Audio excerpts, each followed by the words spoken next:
Alright, so we're going to dimension these three drawings.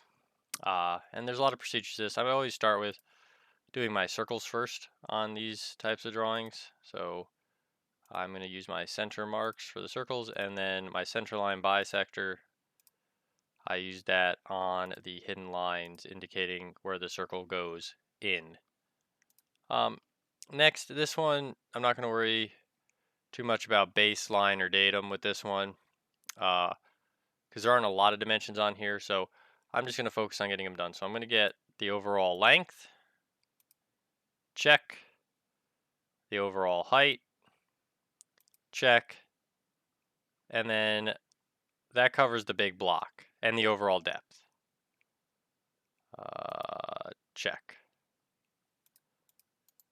So those are the dimensions I need. I don't know why this has a box on it. There we go.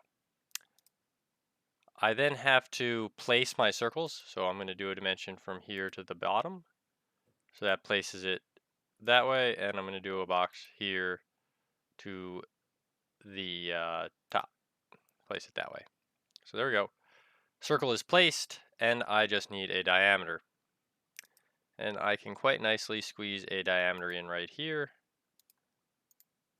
Doesn't cross any dimension lines, so it is okie dokie. I need to do the same thing up top here. I need to place the circle, so I will do that first. Place dimension. And then I cannot actually place it on the inside. Remember, when I say we do dimensions, we try to keep the dimensions inside this shaded area. If there's a right side view, it would be here on the right. And so far, all of my dimensions have been inside this area. Nothing's been over here or down at the bottom. It's all been inside this area, which is where we want to keep it. But sometimes we can't avoid going outside, and this would be one of those times. This dimension right here is better on the outside than cutting across the whole drawing. So that is what we are going to go with. And then I will also put a diameter on this here hole. And I believe that is all the dimensions required to draw this drawing. So that is the first one done. The second drawing, which is much easier, I'm going to dimension using a chained dimensioning method. With chain dimensioning, you do an overall dimension.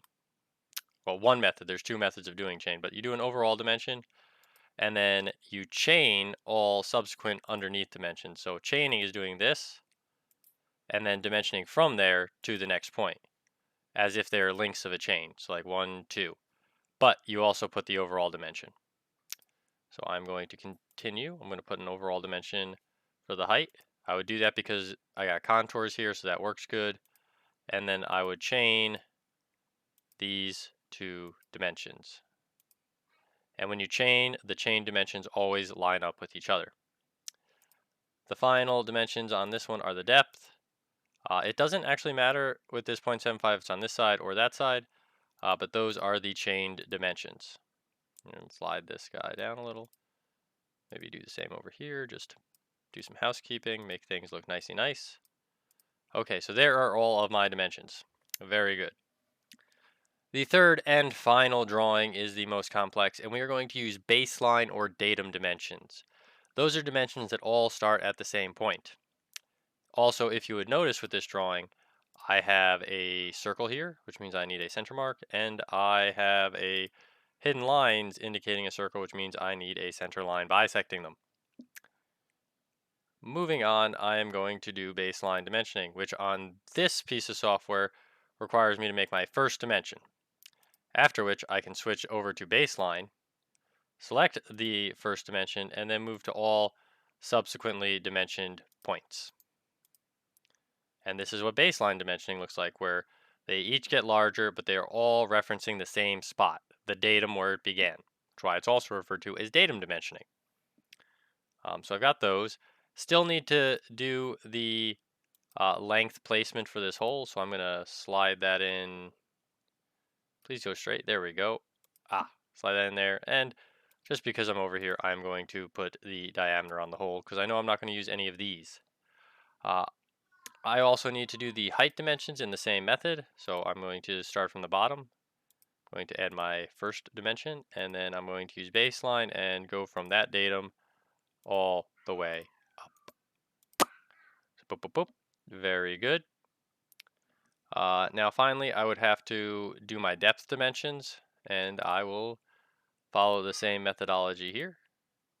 Do my first dimension, and then using that same datum, I will go all the way up.